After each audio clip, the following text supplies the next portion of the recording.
day is it? What day is it? It's Hump Day, everybody. Welcome to the Hump Day edition of the Daily Market Commentary.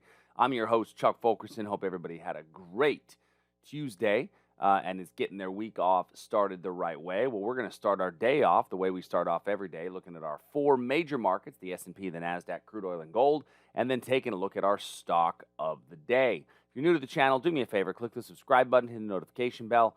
If you are a regular viewer, hit that thumbs up button. Do me a favor. Go ahead, do it right now. Just takes a second. Right below you. Right down there. Right there. Nice. Appreciate it. All right, everybody. Let's go ahead and get rolling. And remember, if you've got a stock that you want me to look at, leave it in the comment section down below. Helps me a lot to see what you guys want me to take a look at. But for now, let's get looking at our big picture. So in the big picture, we're going to take a look first at the S&P. Now, the S&P is up 14 points this morning. We are showing a little bit of bullishness this morning. We'd had a little level that was identified in our Monday morning session after this rally base, very strong rally early Monday morning, and then a little bit of the level for the retest. And price did come back to that level, and we got a pretty nice move away. The second time we came into that level, we saw that it was unable to go through it. But the thing that I'm most interested in is that on this retest, we were unable to put in a new high. So, and note that the next time in, we broke it. The fact that we were unable to put in a new high on that first bounce away is really telling, and that's really why it failed the second time through. And so we know that the second time through's got to be a confirmation entry anyway. So if you try to take a second bite at the apple, it shouldn't have cost you any money if you're following the rules. Now, what are we looking at this evening? Well, from this evening, we were, basically chopping a bit sideways. We did have we had a slightly higher high, but we were unable to put in that higher low, maybe a little bit on the higher low side, but it's not enough for me to say, oh, my trend direction has changed. Matter of fact, my trend direction is a bit sideways. If you want to take the breakout above the Globex high, my fear is that the area above the Globex high could become a bit of a Globex trap. And by Globex trap, we mean that a lot of buyers will be buying when we get above the Globex high, but there is a bit of a supply area. Now, that supply area is probably not the greatest supply area for a true short entry, but it is one that we should consider for a potential move. So time of the day on that is the early afternoon from yesterday.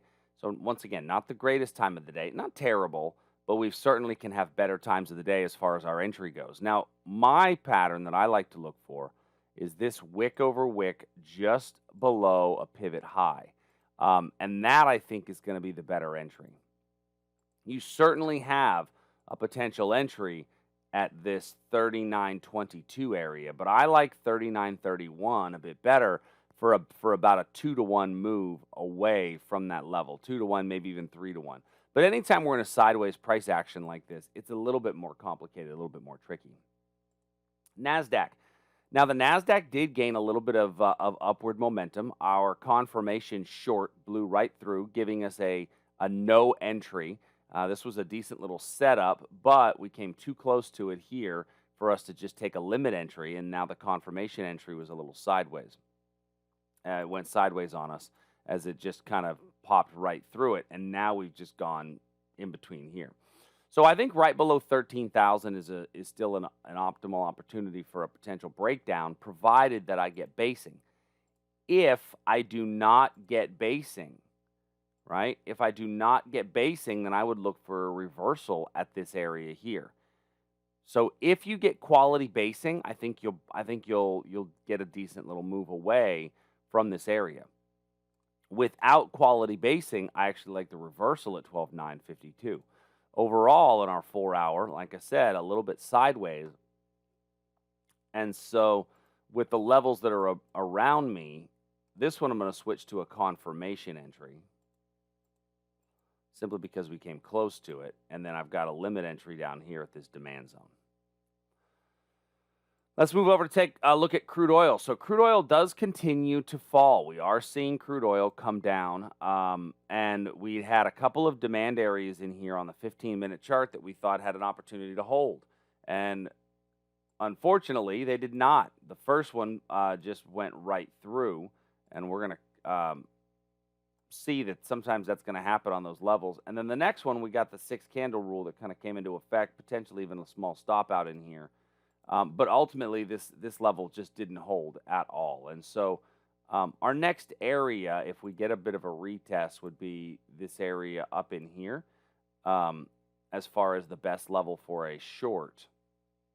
When I look at this on the 4-hour, our trend is still going down. I don't know that we're going to make it all the way back up to that level that we've identified right here as far as a chance to get in. Now, looking at the 1-hour chart, I'm going to bring this down a bit and just take the wick over wick area here as my entry point. And then looking at gold, so in gold, here was the level that we had identified the other day. Price did come really close to it, thus making it a confirmation entry on the second go around. And it did give us a good confirmation entry with a pretty nice move away. Now, since we've traded into it twice, that actually, I think, turns into a potential for a breakout to the upside. Our 4-hour trend is weakly rolling over, right? We had a weak uptrend, but still very sideways. And so while I'm very tempted to take a reversal trade, I think you're better waiting on breakouts from this range. So those are our big four markets for today. A fair amount of some sideways price action in these markets means that I'm not going to be forcing trades in order to make them work. And so looking at those four, that sideways price action is going to be important before we take a look at our stock of the day.